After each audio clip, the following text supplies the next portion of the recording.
Hi అండి.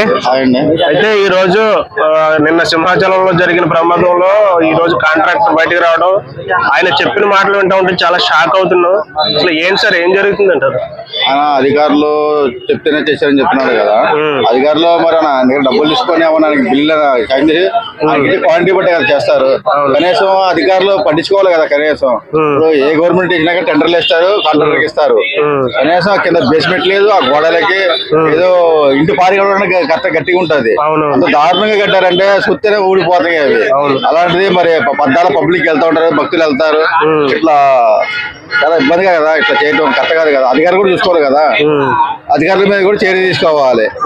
హోంమంత్రి గారు నేను వచ్చారు కదా, మరి ఆమె చర్యలు ఏమి తీసుకుంటారో తెలియదు. మరి పవన్ కళ్యాణ్ గారు అయితే దీని గురించి స్పందించలేదు. మరి ఆయన సనాతన ధర్మం కదా, మరి ఆయన వచ్చి ఏం మాట్లాడతారో తెలియదు. ఇంతవరకు ఏం మాట్లాడలేదు ఆయన.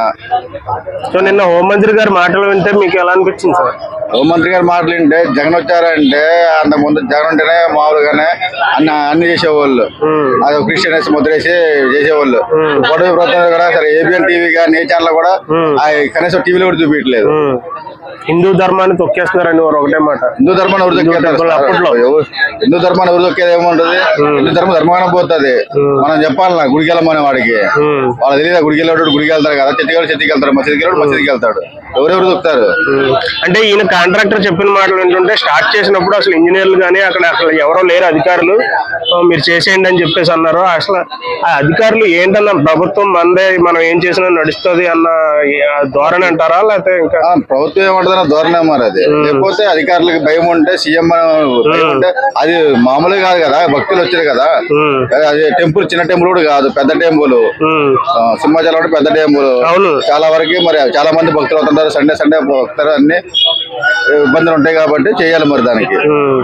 సో ప్రజల ప్రాణాలు పోతా ఉన్నా కానీ అసలు ఇట్లాంటి అసలు ఇప్పటి వరకు ఆగుతాయి అంటారా? ఇంకా ముందేమన్నా ఇంకా జరుగుతాయి? చర్యలు తీసుకుంటే ఇంకోసారి పర్ఫెక్ట్ గా ఉంటది.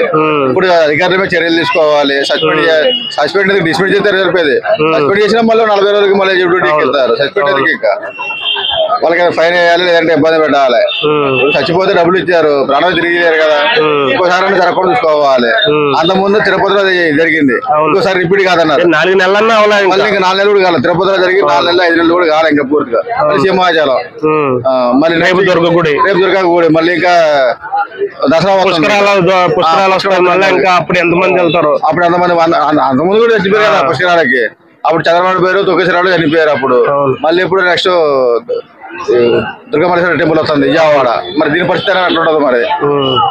ఇంకా అంతే అంటారా? ఈ 4 సంవత్సరాలు ఇంకా భరించలేక చెప్పారు కదా. జగన్ చెప్పిండు కదా, జగన్ అంటే పలావ్ పెట్టేటోళ్ళు బిర్యానీ పెడతారు చంద్రబాబు అన్నారు. పలావ్ పోయి బిర్యానీ 2 పోయినాయి కదా, అనుభవించాలి తప్పదే. సద్దన్నం గడికి వచ్చింది. 5 రూపాయలు అన్నం తిన్నాడు. సద్దన్నం కాదు, 5 రూపాయలు అన్నం పెడుతున్నాడు కదా. కడుపు అన్నం పెట్టిన అన్నపూర్ణ అనేసి ఉన్నాయి కదా టీవీలో యాడ్లు కూడా, టీడీపీ యాడ్లు. ఓకే అన్న, థ్యాంక్ యూ.